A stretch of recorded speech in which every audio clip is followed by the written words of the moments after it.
Now the Tories love the free market. How do I live without you? 2 weeks ago, Theresa May went to speak at the Bank of England just to confirm that commitment. A free market economy, operating under the right rules and regulations, is the greatest agent of collective human progress ever created. But this week, we heard from the International Monetary Fund and the Office of Budget Responsibility that the free market's failing. That's the IMF and the OBR. These aren't left-wing think tanks, they're pillars of the establishment. On Tuesday, the OBR significantly downgraded its estimates for the UK's productivity. So what does that mean? Well, it means that less and less value is being produced in Britain than we thought. It means that the budget surplus that the government used to justify austerity will be wiped out by Britain's trade deficit. Now, there's two reasons for Britain's low productivity. First, business investment's completely inadequate. Firms aren't investing in new technology. They're not creating new opportunities, and they're not bold, confident or booming. And second, low interest rates are keeping unproductive firms afloat.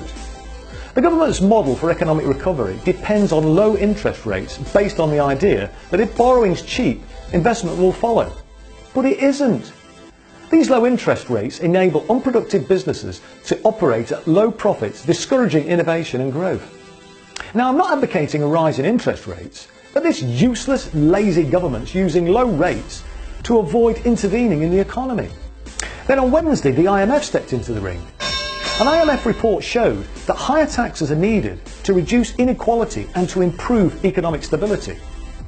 The obscene level of inequality isn't only a disgraceful state of affairs. So now I think I have about 6 cars. I guess with the new Porsche it would be 7. Yes, 7 cars. It's unproductive too. Why? Well, because people on low incomes spend more on goods and services, unlike the mega rich, who just hoard more and more because they've got so much, it's simply impossible for them to spend it all. 2 million, 3 million, 4! The report said that there should be significantly higher taxes for top earners, and it said that such a policy will not affect growth. And that's exactly what Labour's been proposing. So what about the rest of the economy? Although employment's risen, much of it is 0 hours, insecure, low-skilled, and as we've seen, unproductive jobs. At the same time, inflation's shot up, meaning that what we can buy with our wages, from food to transport to housing, becomes less and less.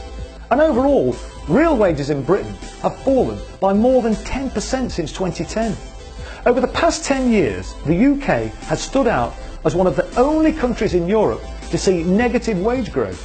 Only Greece has seen a similar fall in the real wage.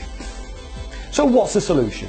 Well, simply put, the state needs to intervene in the economy. The IMF, the OBR, and even a former head of the World Bank know that the health of Britain's economy needs rescuing from the Tories' cabinet of free market fundamentalists. So that's it for another week. Thanks for watching. Don't forget to like the page and please share the video.